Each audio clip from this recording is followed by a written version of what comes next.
Just in case you didn't know. Love Island's Maya Jama and Stormzy have announced their relationship is over. We're here for you. We're here for you, just, finding it really hard.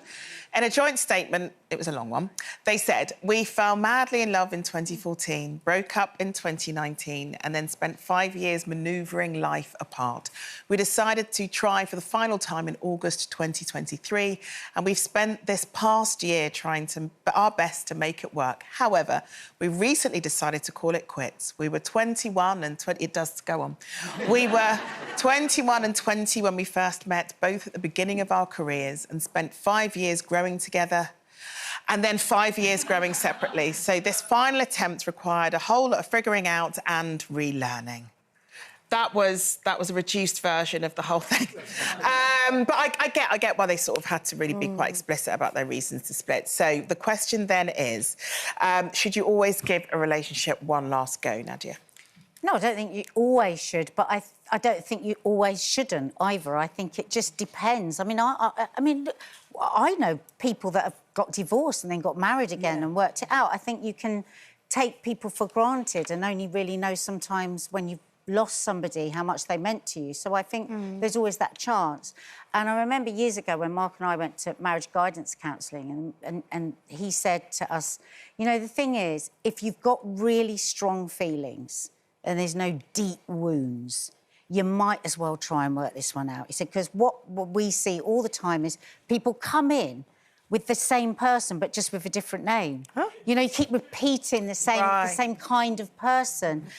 And what does that tell us? That tells us that there's something in us that we haven't sorted out. Yeah. And so I think like Mark and I, when we met, we were a waste of space in loads of ways, but we worked hard at our marriage because that deep feeling was there. But on paper, you'd go, God, this is a disaster, But it's a beautiful disaster in the end. Yeah. I think, I think what you're saying is true. It does depend on the individual relationship. Good on them for trying it again and being honest about their feelings and knowing it's time for them to move on. But I think sometimes what's hard in other scenarios, if there's been a disrespect or, respect is lost, I think once that disrespect is there, it's really hard to walk away from it and then to come back, especially if if the person been unfaithful. Yeah, not necessarily just unfaithful, because now in my age, I feel like you can lose trust for someone. They can break your trust, and it's not necessarily just because they had an affair or had sex. They didn't create a space for you to be vulnerable. They broke your trust. They spoke about you. They just did something that made you not feel to be vulnerable. So I think once that disrespect has happened, especially if that person who's caused the disrespect does not take accountability or is not doing anything to heal their self, they must concede when they've had a pattern in previous relationships and the relationships that they're in now, and they bring forward this representation, but it's not really who they are.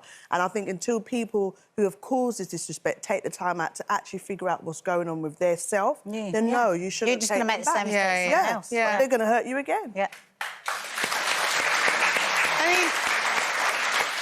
It's interesting what you say, Nadia, about essentially every time we have a relationship, we tend to go for the same type of person, just with a different name. Is that something you think that you've done before? I think so. I haven't had that many relationships, really. I've only had two. And one person I was with for 11 years and the other one over 30 years.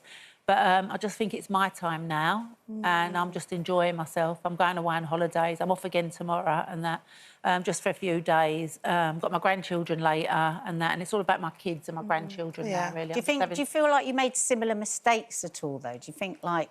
Because I can see where I did in the past, made similar... Maybe, yeah. But my dad was a serial cheater on my mum and that, and I think that maybe I went for the same sort of people, because they often say that, don't they? You're trying to... Well, you know what, I've got a bit of a theory that, like, sometimes maybe with my daughter when she was, like, younger and first seeing people, I was thinking, oh, crikey, what's this one like? What's this one like? And I just sort of...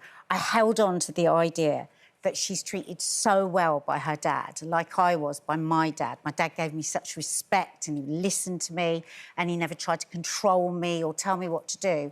And I think eventually you will go back to that. I mean, I remember when I was young and boys were, like, trying to be a bit controlling. I was like, what? My dad never spoke to me like that. Yeah. Why would I let you talk to me like that? I've had And I I've had think that when sometimes- someone's done something and I thought to myself, hold on, my dad or my mother wouldn't do that to Yeah. me. But I will say, as a single parent who's got a daughter and a son, and their dad's not there, you know, to single parents, don't feel like there won't be other male role models that can fit into that place. And I think it really is. But important what you're you saying. are ferociously independent and strong and all of those things, so they have got that. Yeah, you but don't, I think you're right with if they Yeah. have that man to look at But as like how to be treated as well. Because my sister's a single parent as well, and she's recently started dating someone, and I think this is a keeper because I think he's the one that's most like our dad. Really? Oh, Has he got a And I brother? think... Has he got two brothers? But he's like your mate. He is. But don't worry, ladies, when I fly out next week to go and see it, I'll see what I can pick up for you. I'm free. I'm off next week. I'll see what I can do. I love that. In the end, All right.